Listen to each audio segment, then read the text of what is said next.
السلام علیکم ورحمۃ اللہ وبرکاتہ نحمدہ ونصلی علی رسول الکریم اما بعد وقل اعوذ باللہ من الشیطان الرجیم بسم اللہ الرحمن الرحیم وقل اہبطوا بعضکم لبعض عدو۔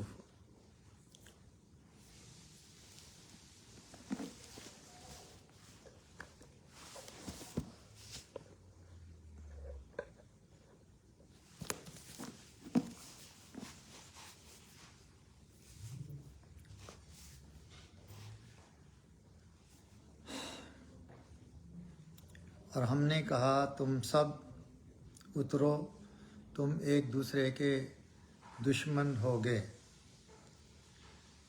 دنیا امتحان گاہ ہے۔ اس خطا کی سزا میں حضرت آدم اور حوا اور جو اولاد پیدا ہونے والی تھی سب کی نسبت یہ حکم ہوا کہ بہشت زمین پر جا کر رہو۔ باہم ایک دوسرے کے دشمن ہو گئے، جس کی وجہ سے تکلیفیں پیش آئیں گی۔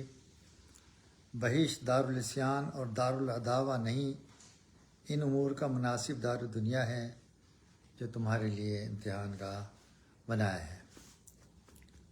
حبوط کہتے ہیں اترنے کو، اہبطوا حبوط سے نکلا ہے۔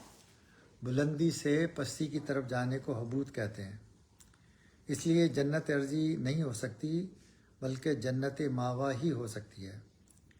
مسلم شریف میں ایک طویل حدیث ہے جس میں یہ جملہ موجود ہے، اللہ تعالیٰ لوگوں کو جمع کرے گا، پس اہل ایمان کھڑے ہوں گے جب جنت ان کے قریب ہوگی، پھر وہ آدم کے پاس آئیں گے اور کہیں گے اے ہمارے باپ، ہمارے لیے جنت کو کھولیے۔ اس پر حضرت آدم فرمائیں گے کہ کیا تم کو جنت سے تمہارے باپ کی خطا کاری ہی نے نہیں نکالا تھا؟ طبقات الارض کا یہ دعویٰ ہے کہ ربع مسکون میں سے جس خطے پر جنت قائم تھی وہ آج کائنات ارضی پر موجود نہیں ہے۔ یہ حصہ قارہ مو کے نام سے اس دنیا میں آباد تھا، مگر مختلف حوادث اور پہم زلزلوں کے باعث بحر ہند میں ہزاروں سال ہوئے کہ غرق ہو گیا، اور یہ کہ جب یہ حادثہ پیش آیا تھا تو اس خطے پر بسنے والی انسانی آبادی تقریباً 6 کروڑ کی تعداد میں ہلاک ہو گئی۔ وَلَكُمْ فِي الْأَرْضِ مُسْتَقَرٌّ وَمَتَاعٌ إِلَىٰ حِينٍ، اور تمہارے واسطے زمین میں ٹھکانہ ہے اور نفع اٹھانا ہے ایک وقت تک۔ دنیا کی زندگی یعنی دنیا میں ہمیشہ نہیں رہیں گے بلکہ ایک وقت معینہ تک وہاں رہو گے اور وہاں کی چیزوں سے بہرہ مند ہوگے اور پھر ہمارے روبرو آؤ گے، اور وہ وقت معین ہر شخص کی نسبت تو اس کی موت کا وقت ہے، اور تمام عالم کے حق میں قیامت کا۔ تفسیر عثمانی۔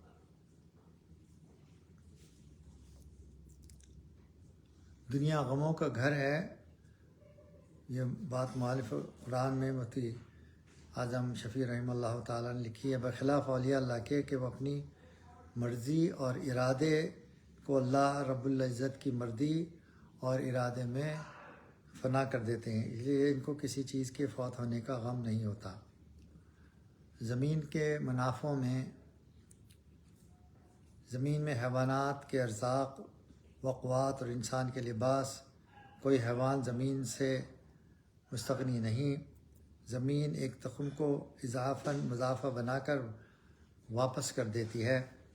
آگ میں جو کچھ بھی رکھا جائے جلا کر سب کو خاکستر بنا دے گی۔ زمین کو منافع احیاء اور اموات کا ماوا اور ملجا بنایا، زندہ اس پر زندگی بسر کرتے ہیں۔